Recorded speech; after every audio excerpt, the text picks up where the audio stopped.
Hello everyone guys, कैसे हैं आप लोग। उम्मीद करता हूँ सब बढ़िया होंगे। सो गाइज, इन्वेस्टो प्राइड के एक ब्रांड न्यू वीडियो में आप लोगों का फिर से स्वागत है। इन गाइज, आज के इस वीडियो में हम लोग बात करने वाले हैं पराग पारिक फ्लेक्सी का फंड के बारे में। जी हाँ दोस्तों, आपने बिल्कुल सही सुना। हम लोग पराग पारिक फ्लेक्सी का फंड को काफी डिटेल में रिव्यू करने वाले हैं। और गाइज, पराग पारिक फ्लेक्सी का फंड का जो फंड साइज है यानी कि एसेट अंडर मैनेजमेंट, ये 42,000 करोड़ के ऊपर जा चुका है। तो आगे चल के काफी ज्यादा इश्यू हो सकता है इस फंड के साथ।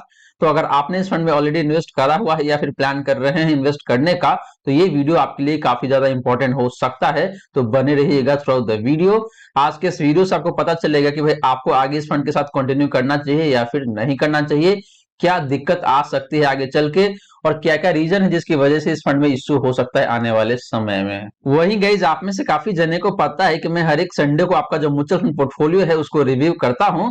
तो अगर आप भी चाहते हैं कि मैं आपका म्यूचुअल फंड पोर्टफोलियो को रिव्यू करूं, तो आप अपना mutual fund portfolio comment section में मेंशन कर सकते हैं। आने वाले संडे या फिर उसके बाद वाले जो संडे है वहां पे मैं आपका पोर्टफोलियो रिव्यू करके देने वाला हूँ गाइज। तो चलिए गाइज, स्टार्ट करते हैं आज का video. But guys, video start करने से पहले फटाफट कर दीजिए इस वीडियो को लाइक। एंड गाइज, आपने चैनल को अभी तक सब्सक्राइब नहीं किया हुआ है, देन प्लीज सब्सक्राइब कीजिए चैनल को। साथ के साथ गाइज, नोटिफिकेशन बेल ऑन करके ऑल पे क्लिक कर लीजिएगा, ताकि जब भी इस चैनल पे वीडियो लेके आऊंगा सारे ही वीडियो का नोटिफिकेशन आपको मिलता रहेगा। तो गाइस, जैसे मैंने आपको बताया कि भाई हम लोग काफी डिटेल में पराग पारिक फ्लेक्सी का फंड को रिव्यू करने वाले हैं आज के इस वीडियो में, और आपको पता चलेगा कि भाई आगे चल के क्या क्या इश्यू या फिर क्या क्या प्रॉब्लम क्रिएट हो सकता है पराग पारिक फ्लेक्सी का फंड के साथ।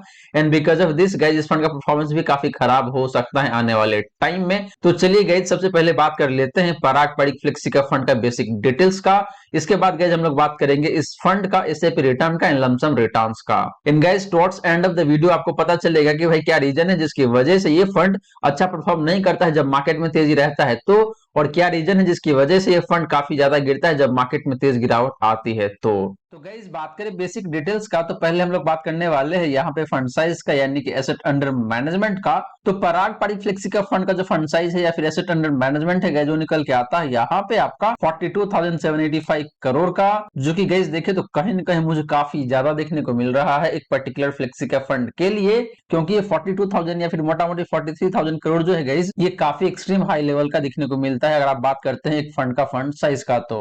और गाइज, मुझे लगता है कि भाई ये जो फंड साइज है, ये फंड साइज आगे चल के काफी ज्यादा प्रॉब्लम क्रिएट कर सकता है पराग पारिक फ्लेक्सी का फंड के परफॉर्मेंस के ऊपर। बात करें गाइज कैटेगरी एवरेज का फंड साइज का, तो यहाँ पे कोई डेटा नहीं होता है, तो इसलिए आपको यहाँ पे एनए दिखने को मिल जाएगा। तो गाइज, यहाँ पे फंड साइज की जैसे हमने बात किया कि भाई काफी ज्यादा हो रखा है पराग पारिक फ्लेक्सी का फंड का, और फ्लेक्सी कैप कैटेगरी में जितने भी फंड है सारे ही में इस फंड का फंड साइज सबसे ज्यादा दिखने को मिलता है। तो आपको सावधान रहने की जरूरत है। आगे चल के कहीं ना कहीं हो सकता है कि ये फंड आपको अंडर परफॉर्म करता हुआ नजर आ जाए। बात करेगा एक्सपेंस रेशियो का, तो पराग पारिक फ्लेक्सी का फंड का जो एक्सपेंस रेशियो है जो निकल के आता है यहाँ पे आपका 0.66% का। बात करेंगे इस कैटेगरी एवरेज का एक्सपेंस रेशियो का, तो निकल के आता है यहाँ पे आपका 0.8% का। तो गाइस, एक्सपेंस रेशियो देखें तो काफी सही है पराग पारिक फ्लेक्सी का फंड का, कहीं कोई दिक्कत वाली बात नहीं है यहाँ पे। बात करेंगे इंसेप्शन का यानी कि लॉन्च डेट का, तो पराग पारिक फ्लेक्सी का फंड लॉन्च हुआ था यहाँ पे आपका मई 2013 को। तो मोटा मोटी देखें तो इस फंड को 10 साल से थोड़ा सा ज्यादा हो चुका है। एंड बात करेंगे इस कैटेगरी एवरेज का, तो यहाँ पे भी कोई डेटा नहीं होता है, तो इसलिए आपको यहाँ पे दिखने को मिल जाएगा। तो गाइस, एज के मामले में देखें तो काफी अच्छा खासा एज है पराग पारिक फ्लेक्सी का फंड का, कहीं कोई दिक्कत वाली बात नहीं है। बात करेंगे इस बेंचमार्क इंडेक्स का, तो पराग पारिक फ्लेक्सी का फंड का जो बेंचमार्क इंडेक्स है जो निकल के आता है यहाँ पे आपका निफ्टी 500 टीआरआई। एंड बात करेंगे इस कैटेगरी एवरेज का बेंचमार्क इंडेक्स का, तो ये भी सेम ही निकल के आता है यहाँ पे आपका निफ्टी 500 टीआरआई। तो बेंचमार्क ठीक है, आगे चल के देखेंगे कि भाई बेंचमार्क के कंपैरिजन में इस फंड का परफॉर्मेंस कैसा रहता है। तो गाइज, ये रही बात आपका पराग पारिक फ्लेक्सी का फंड का बेसिक डिटेल्स का। और गाइज, यहाँ पे देखे तो सारे ही पैरामीटर पे अच्छा दिख रहा है, लेकिन जैसे ही आप बात करते हैं फंड साइज का या फिर एसेट अंडर मैनेजमेंट का, तो यहाँ पे काफी ज्यादा प्रॉब्लम है पराग पारिक फ्लेक्सी का फंड का। गाइज, फंड साइज बहुत ज्यादा होना अच्छी बात नहीं होता है, और वहीं बात करें फंड साइज बहुत कम होना, तो वो भी अच्छा नहीं माना जाता है। तो फंड साइज कहीं ना कहीं मिड में होता है, वो ज्यादा बेहतर रहता है। लेकिन यहाँ पे पराग पारिक फ्लेक्सी का फंड साइज काफी एक्सट्रीम हाई लेवल का दिखने को मिलता है, जो कि मैं बार बार बोल रहा हूँ कि आगे चल के ये प्रॉब्लम क्रिएट कर सकता है। And because of this Parag Parikh flexi का फंड का रिटर्न भी काफी खराब हो सकता है। अब चलिए गाइज, बात करते हैं पराग पारिक फ्लेक्सी का फंड का लमसम रिटर्न्स का एंड एसआईपी रिटर्न्स का। बट गाइज, वीडियो में आगे बढ़ने से पहले आपने वीडियो को अभी तक लाइक नहीं किया हुआ है, देन प्लीज वीडियो को लाइक करें। गाइज, कंटेंट बनाने में, वीडियो बनाने में काफी मेहनत लगता है, काफी टाइम इन्वेस्ट होता है, तो प्लीज वीडियो को लाइक करके अप्रिशिएट करें। इन गाइज, आपने आपने चैनल को अभी तक सब्सक्राइब नहीं किया हुआ है देन प्लीज सब्सक्राइब कीजिए चैनल को, साथ के साथ गाइस नोटिफिकेशन बेल ऑन करके ऑल पे क्लिक कर लीजिएगा ताकि जब भी इस चैनल पे वीडियो लेके आऊंगा सारे ही वीडियो का नोटिफिकेशन आपको मिलता रहेगा। तो चलिए गाइस बात कर लेते हैं पराग पारित फ्लेक्सी का फंड का लमसम रिटर्न्स का एंड एसआईपी रिटर्न्स का। तो गाइस बात करें लमसम रिटर्न्स का तो पहले बात कर लेते हैं यहाँ पे आपका लास्ट 1 ईयर का। तो लास्ट 1 ईयर के केस में देखे तो पराग पारित फ्लेक्सी का फंड का जो परफॉर्मेंस है जो निकल के आता है यहाँ पे आपका 25.49% का। बात करें गाइस कैटेगरी एवरेज का लास्ट 1 ईयर का परफॉर्मेंस का तो निकल के आता है यहाँ पे आपका 13.93% का, मोटा मोटी 14% कह सकते हैं आप। एंड बात करें गाइस बेंचमार्क इंडेक्स का लास्ट 1 ईयर का परफॉर्मेंस का तो निकल के आता है यहाँ पे आपका 11.11% का।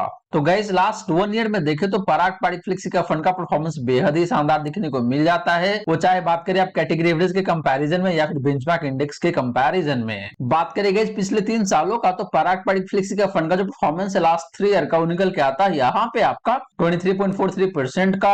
कैटेगरी एवरेज की लास्ट 3 ईयर के परफॉर्मेंस की बात करें गाइस तो निकल के आता है यहाँ पे आपका 20.81% का। एंड बात करें गाइस बेंचमार्क इंडेक्स का लास्ट 3 ईयर का परफॉर्मेंस का तो निकल के आता है यहाँ पे आपका 21.01% का। तो guys similar to last 1 year last 3 year में भी देखे तो यहाँ पे पराग पारित फ्लेक्सी का फंड का परफॉर्मेंस बेहद ही शानदार दिखने को मिल जाता है, वो चाहे बात करें आप कैटेगरी एवरेज के कंपैरिजन में या फिर बेंचमार्क इंडेक्स के कंपैरिजन में। हाँ ये बात जरूर है कि लास्ट 3 ईयर में पराग पारित फ्लेक्सी का फंड का जो परफॉर्मेंस है प्लस कैटेगरी एवरेज या फिर बेंचमार्क इंडेक्स का जो परफॉर्मेंस है इन दोनों के बीच में जो डिफरेंस है वो काफी कम दिखने को मिलता है। लेकिन ओवरऑल बात करें तो पिछले 3 सालों में काफी बेहतरीन तरीके से परफॉर्म करा हुआ है पराग पारित फ्लेक्सी का फंड ने। गाइस बात करें गाइस लास्ट 5 ईयर का तो पराग पारित फ्लेक्सी का फंड का जो परफॉर्मेंस है लास्ट 5 ईयर का वो निकल के आता है यहाँ पे आपका 22.15% का।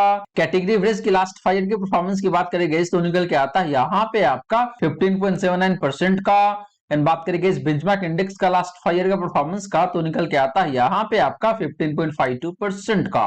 तो guys similar to last 1 year and last 3 year last 5 year में भी देखे तो यहाँ पे पराग पारित फ्लेक्सी का फंड का परफॉर्मेंस काफी शानदार दिखने को मिल जाता है, इसमें कहीं कोई डाउट वाली बात नहीं है गाइस। तो गाइस ये रही बात आपका पराग पारित फ्लेक्सी का फंड का लमसम रिटर्न का। और गाइस यहाँ पे देखे तो अक्रॉस द टाइम फ्रेम ये फंड काफी अच्छा परफॉर्म करा हुआ है, वो चाहे बात करें आप बेंचमार्क इंडेक्स के कंपैरिजन में या फिर कैटेगरी एवरेज के कंपैरिजन में। वही गाइस बात करें एसआईपी रिटर्न का तो लास्ट 1 ईयर में जो परफॉर्मेंस निकल के आता है पराग पारित फ्लेक्सी का फंड का वो निकल के आता है यहाँ पे आपका 25.93% का, ऑलमोस्ट 26% कह सकते हैं आप। बात करेंगे इस पिछले 3 सालों के एसआईपी रिटर्न का तो निकल के आता है यहाँ पे आपका 17.78% का।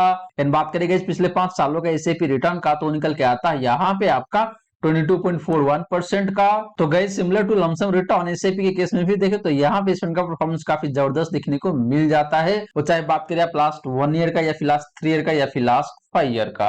तो गाइस ये रही बात आपका पराग पारित फ्लेक्सी का फंड का हिस्टोरिकल परफॉर्मेंस का, both in case of lump sum investment and SIP investment. In guys दोनों ही केस में देखे तो ये फंड काफी अच्छे तरीके से परफॉर्म कर रहा है। गाइस मैं आपको बता दूं कि जितनी भी परफॉर्मेंस की हमने बात किया है आज के इस वीडियो में पराग पारित फ्लेक्सी का फंड का, ये सारे के सारे परफॉर्मेंस पास्ट परफॉर्मेंस है ना कि फ्यूचर परफॉर्मेंस। और आगे चल के मुझे लगता है कि भाई दिक्कत हो सकता है इस फंड के साथ because of its fund size. अब चलिए गाइस बात कर लेते हैं पराग पारित फ्लेक्सी का फंड का इक्विटी एलोकेशन का। और गाइस यहाँ पे देखे तो काफी तगड़ा एक पॉइंट निकल के आता है जिसकी वजह से मुझे अगेन लगता है कि भाई इस फंड का परफॉर्मेंस आगे चल के बहुत अच्छा नहीं रहेगा। तो गाइस बात करें इक्विटी एलोकेशन का तो सबसे पहले हम लोग बात करेंगे यहाँ पे आपका लार्ज कैप एलोकेशन का। तो लार्ज कैप के केस में देखे तो पराग पारित फ्लेक्सी का फंड का जो एलोकेशन निकल के आता है जो निकल के आता है यहाँ पे आपका मोटा मोटी 88% का।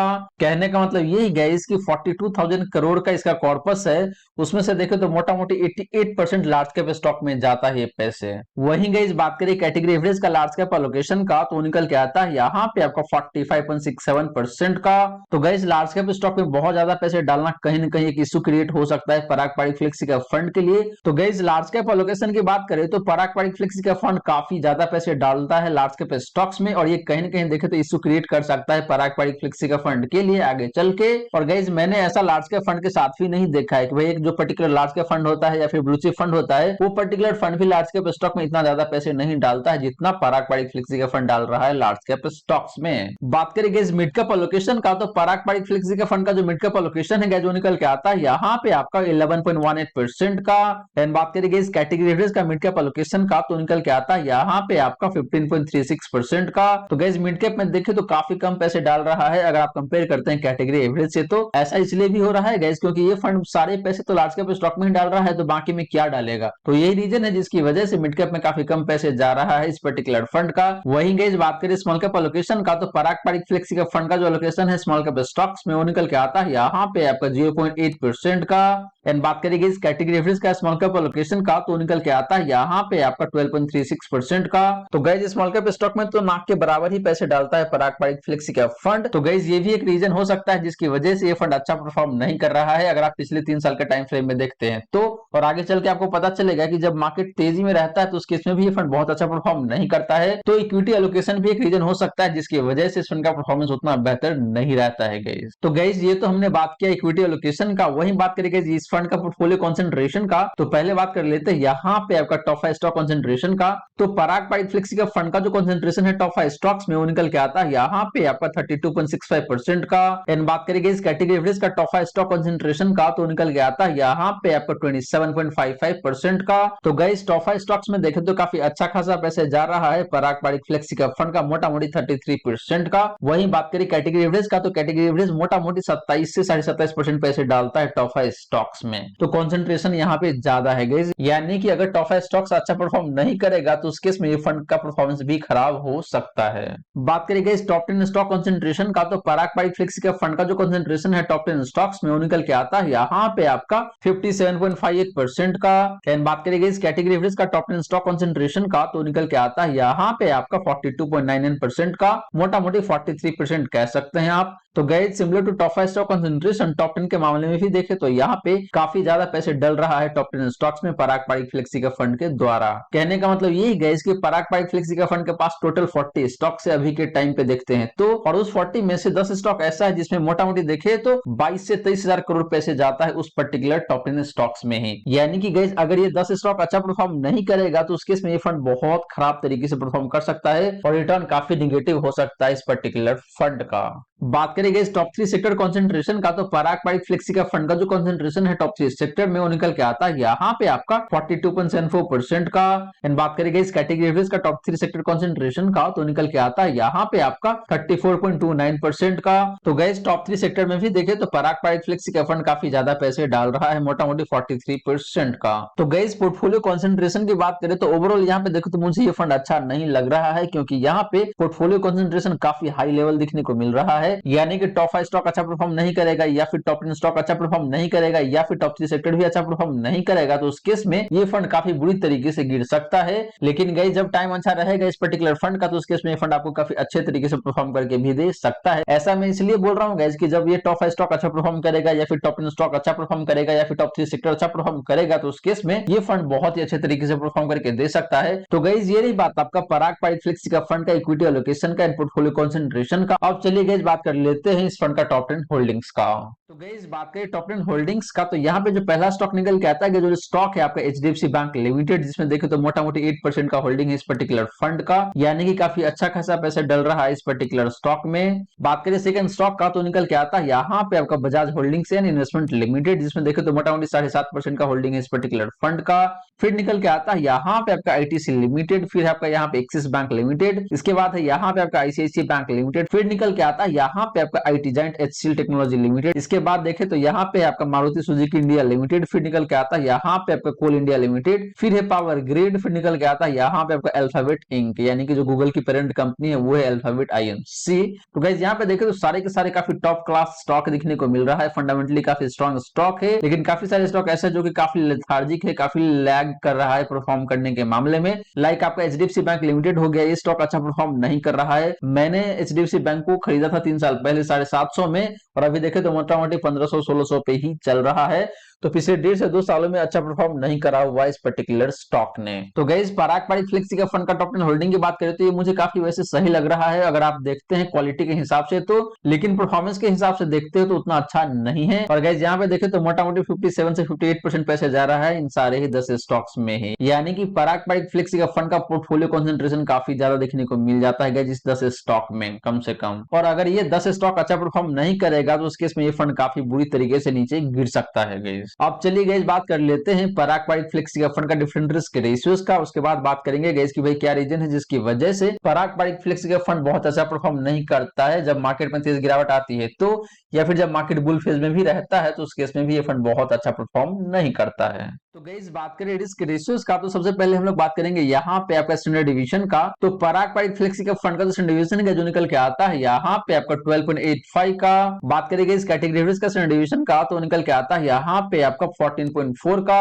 तो गाइस बात करें यहाँ पे स्टैंडर्ड डिवीजन का तो पराग पारिक फ्लेक्सी का फंड का स्टैंडर्ड डिवीजन काफी अच्छा देखने को मिल रहा है, यानी कि काफी कम है कैटेगरी एवरेज के कंपैरिजन में। इसका मतलब यही गाइस कि इस फंड का रिटर्न काफी कम वोलेटाइल रहता है in comparison with category average. और गाइस ऐसा इसलिए भी हो रहा है क्योंकि ये फंड सारे के सारे पैसे लार्ज कैप स्टॉक में ही डालता है, और लार्ज कैप स्टॉक देखें तो काफी कम वोलेटाइल रहता है अगर आप कंपेयर करेंगे मिड कैप स्टॉक से या फिर स्मॉल कैप स्टॉक से। तो ये एक सिंपल से रीजन है जिसकी वजह से पराग पारिक फ्लेक्सी का फंड का स्टैंडर्ड डिवीजन थोड़ा सा कम दिखने को मिलता है अगर आप कंपेयर करते हैं कैटेगरी एवरेज से। तो गाइस पराग पारिक फ्लेक्सी का फंड किसी भी एंगल से फ्लेक्सी का फंड लग ही नहीं रहा है, सारे के सारे पैसे तो लार्ज कैप स्टॉक में जा रहा है। तो इस फंड का नामकरण आप लार्ज कैप फंड कर दीजिए या फिर ब्लू चिप फंड कर दीजिए तो भी कोई फर्क नहीं पड़ने वाला है। बात करें गाइस साप रेशियो का तो पराग पारिक फ्लेक्सी का फंड का जो साप रेशियो है जो निकल के आता है यहाँ पे आपका 1.16 का। एंड बात करेंगे इस कैटेगरी एवरेज का साप रेशियो का तो निकल के आता है यहाँ पे आपका 0.94 का। तो गाइस साप रेशियो देखें तो मार्जिनली बेटर दिखने को मिलता है अगर आप कंपेयर करते हैं कैटेगरी एवरेज से। तो इसका मतलब यही गाइस कि पराग पारिक फ्लेक्सी का फंड का रिस्क एडजस्टेड रिटर्न थोड़ा सा बेहतर निकल के आता है अगर आप कंपेयर करते हैं कैटेगरी एवरेज से। तो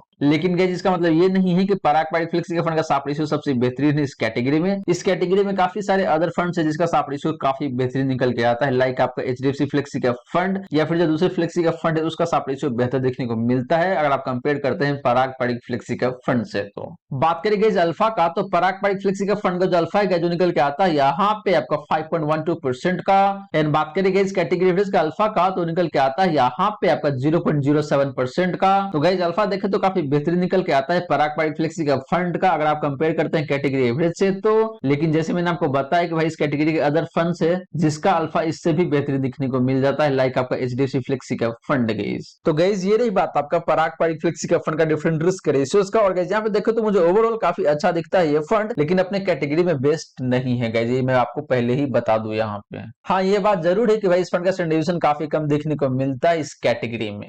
अब चलिए गाइस बात कर लेते हैं पराग पारिक फ्लेक्सी का फंड का कैप्चर रेशियो का। और गाइस यहाँ पे हम लोग बात करेंगे पहले आपका अपसाइड रेशियो का, फिर बात करेंगे डाउनसाइड रेशियो का। तो गाइस बात करें कैप्चर रेशियो का तो जैसे मैंने आपको बताया कि भाई पहले हम लोग बात करेंगे यहाँ पे आपका अपसाइड रेशियो का, फिर बात करेंगे डाउनसाइड रेशियो का। गाइस आपको बता दूं कि अपसाइड रेशियो का मतलब यहाँ पे ये होता है कि भाई आपका जो फंड है वो फंड कितना अच्छा परफॉर्म करता है जब मार्केट अप मार्केट में रहता है। तो यानी कि जब मार्केट बुल फेज में रहता है तो उस केस में आपका फंड कितना अच्छा परफॉर्म करता है अपने बेंचमार्क इंडेक्स के कंपैरिजन में। और अपसाइड रेशियो 100 के ऊपर जितना ज्यादा होता है गाइस उतना ही अच्छा माना जाता है। सिमिलरली बात करेंगे इस डाउनसाइड रेशियो का तो इसका मतलब यहाँ पे ये होता है कि आपका जो फंड है वो फंड कितना अच्छा परफॉर्म करता है जब मार्केट बियरिश फेज में रहता है तो in comparison with benchmark index. और डाउनसाइड रेशियो 100 के नीचे जितना कम होता है उतना ही अच्छा माना जाता है गाइस। तो गाइस पहले बात कर लेते हैं अपसाइड रेशियो का। तो पराग पारिक फ्लेक्सी का फंड का जो अपसाइड रेशियो है जो निकल के आता है यहाँ पे आपका 93 का। एंड बात करेंगे इस कैटेगरी एवरेज का अपसाइड रेशियो का तो निकल के आता है यहाँ पे आपका 94 का। तो गाइस अपसाइड रेशियो देखो तो बेहद ही खराब देखने को मिलता है पराग पारिक फ्लेक्सी का फंड को मोटा मोटी 93 का, जो कि 100 से देखे तो कम है। इसका मतलब साफ साफ है गाइस कि जब मार्केट बुल फेज में रहता है तो उस केस में ये फंड बहुत अच्छा परफॉर्म नहीं करता है। बात करेंगे इस डाउनसाइड रेशियो का तो पराग पारिक फ्लेक्सी का फंड का जो डाउनसाइड रेशियो है जो निकल के आता है यहाँ पे आपका 64 का। एंड बात करेंगे इस कैटेगरी एवरेज का डाउनसाइड रेशियो का तो निकल के आता है यहाँ पे आपका 92 का। तो गाइस डाउनसाइड रेशियो देखे तो काफी अच्छा देखने को मिल रहा है पराग पारिक फ्लेक्सी का फंड का 64 का, जो कि कैटेगरी एवरेज से देखे तो काफी कम है। इसका मतलब ये है कि जब मार्केट में तेज गिरावट आती है तो उस केस में ये फंड बेटर परफॉर्म करता है और काफी कम गिरता है बेंचमार्क इंडेक्स के कंपैरिजन में। तो गाइस ये रही बात आपका पराग पारिक फ्लेक्सी का फंड का कैप्चर रेशियो का। और गाइस यहाँ पे देखो तो अपसाइड रेशियो काफी खराब दिखने को मिलता है, वही बात करें डाउनसाइड रेशियो का तो ये काफी अच्छा दिखने को मिलता है। और इसके पीछे रीजन एक ही गाइस कि भाई ये फंड सारे के सारे पैसे लार्ज कैप स्टॉक में ही डालता है। जब मार्केट में तेज गिरावट आती है तो उस केस में लार्ज कैप स्टॉक सबसे कम गिरता है, आपने ऐसा जरूर देखा होगा और यही रीजन है जिसकी वजह से इस फंड का डाउनसाइड रेशियो काफी अच्छा देखने को मिलता है गाइस। तो गाइस ये रही सारी की सारी बातें जो हमने किया आज के इस वीडियो में, और गाइस हमने काफी डिटेल में पराग पारिक फ्लेक्सी का फंड को रिव्यू किया है। और गाइस कंक्लूजन यहाँ पे यही निकल के आता है कि जो पराग पारिक फ्लेक्सी का फंड है, इस फंड का फंड साइज यानी कि एसेट अंडर मैनेजमेंट हद से ज्यादा ऊपर जा चुका है, यानी कि 42,000 करोड़ को पार कर चुका है, जो कि कहीं ना कहीं देखे गए तो काफी एक्सट्रीम हाई लेवल देखने को मिल जाता है इस फंड का फंड साइज। और इसकी वजह से आने वाले समय में इस फंड के साथ काफी ज्यादा प्रॉब्लम क्रिएट हो सकता है, परफॉर्मेंस भी डिग्रेड हो सकता है गाइस आने वाले समय में। तो गाइस अगर आपने ऑलरेडी पराग पारिक फ्लेक्सी का फंड में इन्वेस्ट करा हुआ है तो आपको अभी घबराने की जरूरत नहीं है, लेकिन आपको हमेशा ध्यान में रखना है कि भाई इस फंड का फंड साइज काफी ज्यादा हो चुका है, लेकिन कभी भी ऐसा टाइम आ सकता है जहां पे फंड अंडर परफॉर्म करना शुरू कर सकता है गाइस। और अगर आप प्लान कर रहे हैं इस फंड में इन्वेस्ट करने का तो मैं सजेस्ट करूंगा कि आप ना इन्वेस्ट करें, इसके अल्टरनेटिव फंड है वहां पे आप जाके इन्वेस्ट कर सकते हैं, और वो फंड हो सकता है आपके लिए यहाँ पे एचडीएफसी फ्लेक्सी कैप फंड। जी हाँ दोस्तों, आपने बिल्कुल सही सुना, अगर आप न्यूली एसआईपी स्टार्ट करना चाहते हैं पराग पारिक फ्लेक्सी कैप फंड में, देन आप जा सकते हैं एचडीएफसी फ्लेक्सी कैप फंड के साथ, या फिर जा सकते हैं क्वांट फ्लेक्सी कैप फंड के साथ अगर आप एक हाई रिस्की इन्वेस्टर है तो गाइस आशा करता हूं जितनी भी बातें मैंने बताने की कोशिश किया है सारी की सारी बातें आपको समझ में आ गया होगा। मन में अगर कोई डाउट है, कोई क्वेश्चन है तो कमेंट सेक्शन में पूछ लीजिए। वहीं गाइस वीडियो अच्छी लगी हो तो वीडियो को लाइक करके अप्रिशिएट जरूर करें। एंड गाइस आपने अभी तक चैनल को सब्सक्राइब नहीं किया हुआ है देन प्लीज सब्सक्राइब कीजिए चैनल को, साथ के साथ गाइस नोटिफिकेशन बेल ऑन करके ऑल पे क्लिक कर लीजिएगा, ताकि जब भी इस चैनल पे वीडियो लेके आऊंगा सारे ही वीडियो का नोटिफिकेशन आपको मिलता रहेगा। So guys thank you so much for watching this video, मिलते हैं अगले वीडियो में। जय हिंद, जय भारत।